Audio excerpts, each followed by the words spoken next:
Il y avait longtemps, très longtemps à l'époque où les êtres vivants et les dieux pouvaient se comprendre, vivait un magicien fortuné que l'on appelait Biendougou. Il était l'homme le plus rusé, le plus riche du pays. Il vivait entouré de courtisans et de griots. Il n'avait pas de femme, pas d'enfant. Nul ne connaissait l'origine de sa richesse. Un jour, sa vie fut bouleversée. Brusquement, Biendougou était devenu pauvre. Ses biens et ses palais s'étaient envolés. Il se trouva seul. Plus personne ne voulait lui parler. Ce qui jadis était ses courtisans l'avaient abandonné. Les amis d'Atan s'étaient éclipsés. Biendougou vivait désormais au bord de la route.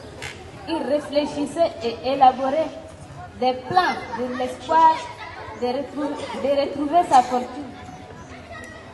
Un soir, Biendougou fut réveillé par un génie qui lui dit: si tu veux retrouver ta richesse, il faudrait que tu viennes à la fête du Dieu de la nature.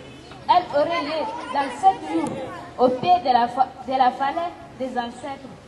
Ce jour-là, il y aurait des défilés et celui qui aura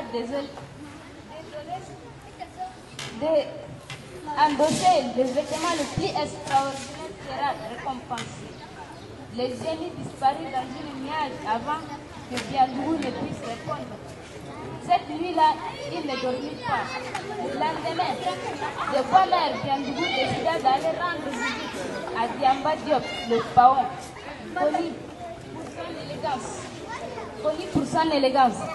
Ami paon, dit-il d'une petite voix à peine perceptible, j'aimerais que tu me prêtes 3 de tes plumes. Je suis malade et le guérisseur m'a recommandé des plumes de paon pour vaincre la maladie. Je t'en supplie, ne me laisse pas mourir. Le paon s'exclama: mes plumes, si belles plumes que je viens de brosser, cela n'est pas possible. Je suis désolé. Je ne peux pas te prêter ni te donner. Biendougou s'est mis en genoux en pleurant et en tordant le ventre. Pitié, je souffre, je ne veux pas mourir tout seul. Je t'en supplie, paon. Tes plumes repoussera alors que moi. C'est la mort certaine qui m'attend si tu m'acceptes pas de m'aider. Touché par le désespoir de Biendougou, Diamba le paon finit par lui céder 3 de ses plumes belles. En lui souhaitant une rapide guérison, Biendougou s'en alla en le remerciant. Il reprit son chemin et après un long voyage, il arriva enfin dans le demeure de Diambé le soleil. Surpris, le soleil lui demanda: que t'arrive-t-il, Biendougou? Répondit d'une petite voix: soleil ami, j'ai une maladie du cœur, je risque de mourir en tout instant. J'ai fait le tour du pays pour trouver le remède, mais toi seul peux me sauver. Je ne suis ni guérisseur ni sorcier, déclara le soleil. Biendougou dit au soleil en sanglotant: donne-moi une flamme de ta couronne, s'il te plaît. C'est la seule chose qui puisse réchauffer mon cœur et me soigner.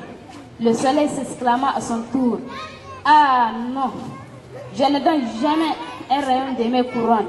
Biendougou s'est mis à pleurer en le suppliant: soleil, tu es un dieu, tu es le plus respecté du monde. Sans toi, il n'y aurait pas de vie sur terre. Aide-moi. Ayant pitié de Biendougou, le soleil lui offrit une flamme de sa couronne. Biendougou courut vers la lune qui s'apprêtait à éclairer la terre pour observer les danses des filles. L'une cria: Biendougou, je suis déshonorée. Plus personne ne me respecte. Les enfants se moquent de moi.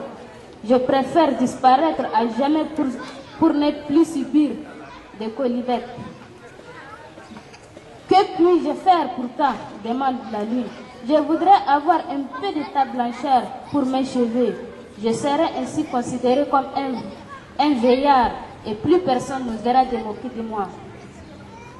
La lune, pressée d'assister aux danses il lui offre ce qu'il réclamait. Biandougou partit voir l'eau, le feu, le fleur, l'or, l'argent et le diamant. Il rendit visite à tous les éléments de la nature. À chacun, il demanda de partager ce qu'il y avait de plus précieux. Il confectionna alors des vêtements les plus fabuleux. Le jour de la fête, chacun se pavanait devant le Dieu de la nature pour faire admirer son habit. Le dernier à passer fut Biandougou.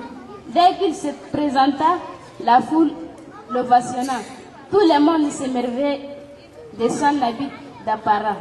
Le Dieu de la nature se leva et déclara: Biandougou a la tenue la plus originale, car elle est confectionnée avec tous les éléments du monde. Il ajouta: Biandougou, dis-moi ce qui te ferait plaisir. Biandougou réfléchit à un instant et dit: je voudrais avoir la sagesse. Le Dieu de la nature leva les bras et martela la sagesse. Oui, la sagesse, répondit Biandougou. Je ne désire que cela. Le Dieu de la nature appela la sagesse, qui était enfermée dans un canari et le remit à Biandougou. Biandougou s'apprêtait à partir lorsqu'un enfant lui dit que le ciel s'assombrissait et qu'il allait pleuvoir abondamment. Il lui recommanda d'attendre le passage de la pluie avant de rentrer chez lui. Biandougou lui répondit que ce n'était pas à un enfant de lui donner les conseils. Il prit le chemin de retour, mais au milieu de la forêt, il s'est mis à pleuvoir. Biandougou courut vers un immense baobab pour s'abriter. Dans sa course, il heurta son tronc, un tronc d'arbre, et le canari se brisa en 1000 morceaux. C'est ainsi que la sagesse fut répandue dans le monde. Il paraît que chaque homme a eu sa part. C'est la fin du conte. Ils ont dit d'applaudir. Wow.